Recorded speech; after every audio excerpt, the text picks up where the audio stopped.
Hi there, welcome to the Heroes of Change, and I have with me today Mr. Roydon Gibbs. Hello, Roydon. So fundamentally in life and experience and transition, what do you think this change, what does it represent to you, change? Change seems sudden, but my experience has been that it's not sudden. The results sometimes appear sudden, but the source of change is not always sudden.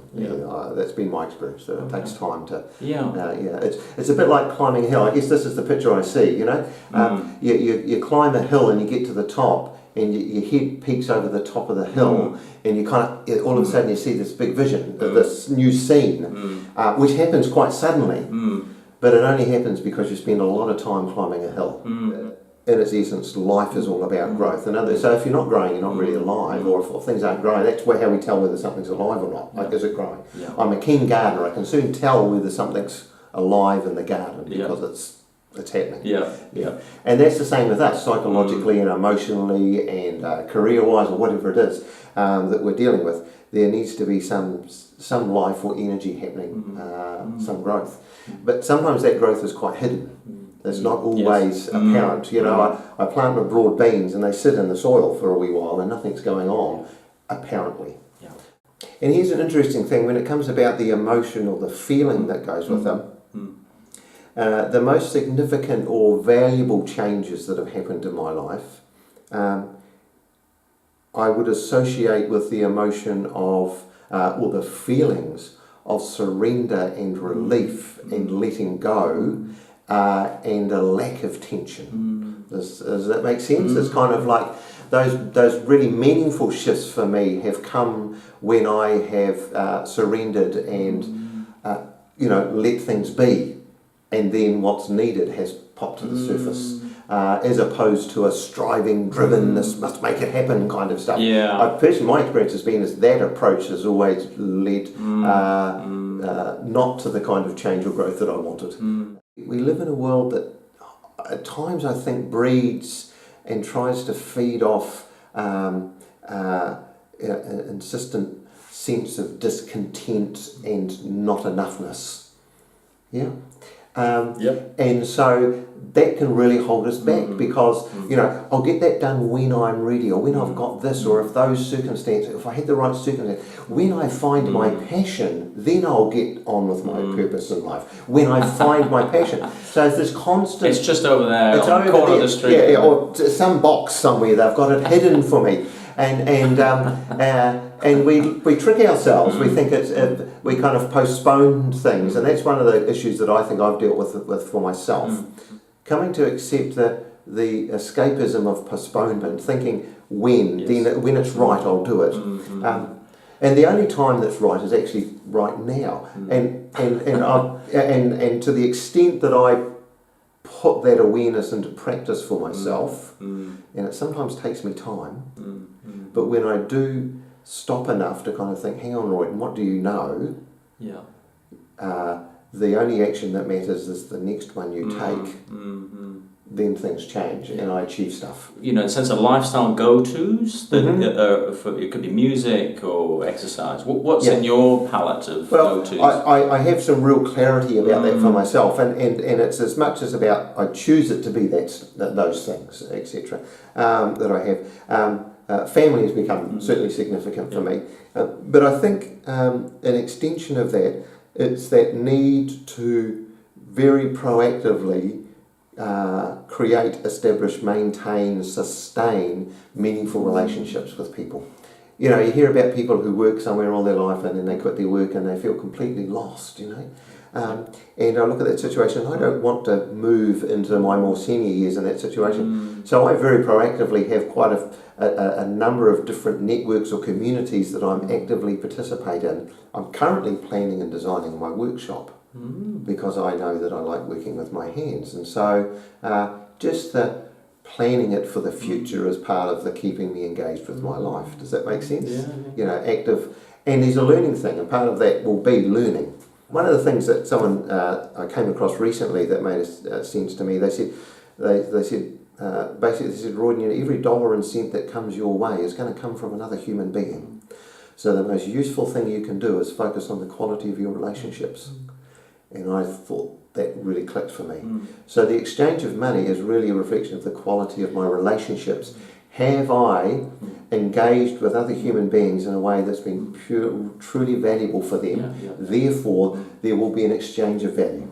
You know, the granddaughters come round the other day, and they're around home, and we end up sitting in the glass house with chalk, drawing a beach on the floor of the glass house, and I have to play I'm playing their little game, and we're having a pretend picnic, and then one of them chooses to, my 5-year-old granddaughter chooses to be a teacher, and I get a lesson on how plants grow because we're in the glass house. To me, that's just as much a part of it, because in that moment, that's my contribution to engage with life. Beautiful. Because they need me, like I'm there to be with them right then. Whereas, the day later, I'm in the room with a group of professionals, and now it's my time to be with them. Every moment's an opportunity to step up and engage with life, isn't it? What's your connection with, maybe ethically, philosophically, the glam, the stories, the Spartacus, and then the everyday people? What connects more with your authenticity and your sense of feeling and humanity? I think the big stories are important. I think they're an integral part of the human evolution and how we make sense of things, and the metaphor of understanding the processes that we experience and those types of things. So, but I think we have to remember that that's what they are.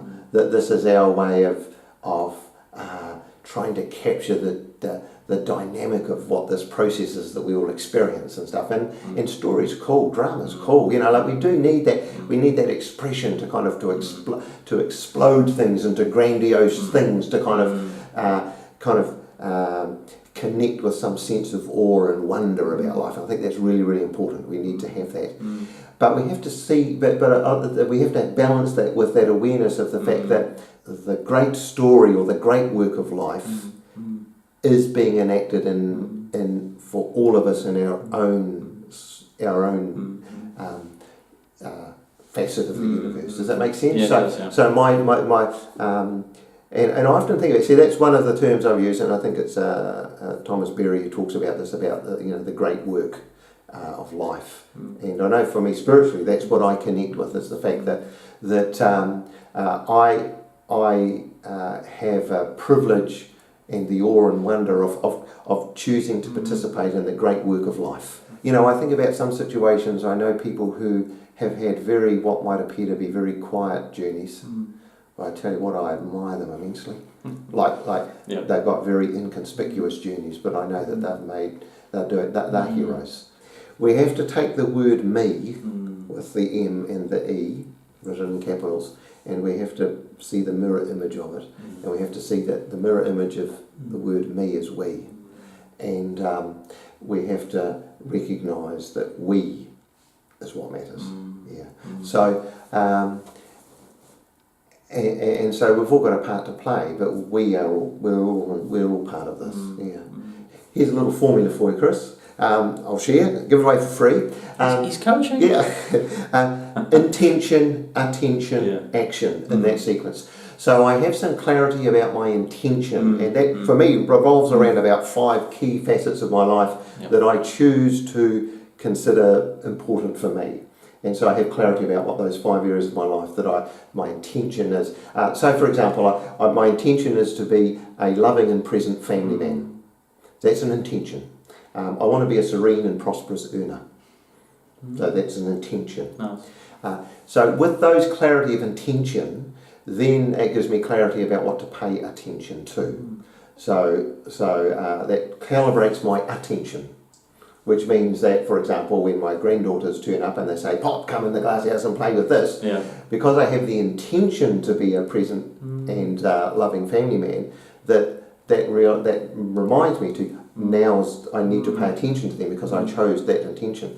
And then that also tells me, then what should I now do? What's the action I should take? I should sit down and have a pretend picnic with my granddaughters because that's the action that's aligned with my intention as a person.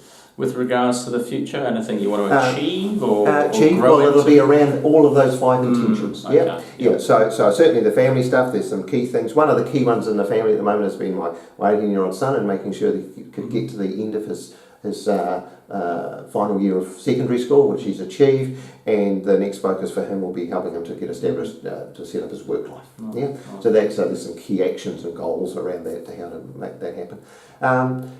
Work-wise, there's some things as well with that, but there's other areas too, like the artisan, crafty making side of things. Like I said, I'm currently kind of like scheming and planning and the tools I need and I want to upgrade in my workshop and things. That's an ongoing little project which sets me. So the intentions up there, the actions is where the goals and the plans come in. So I'm not a big fan of BHAGs and all that kind of stuff because they're very limiting. If I say my 10-year goal is in 10 years' time, I want it to look like this, I'm just narrowing my perspective so much that I'm going to miss out on all kinds of unknown things that might come my way. So I don't set long-term goals. Goals are for short-term immediate action and behaviour to get things done in the day. Intention sets my future. Thanks so much for your time today, Roydon Gibbs. It's been an absolute pleasure.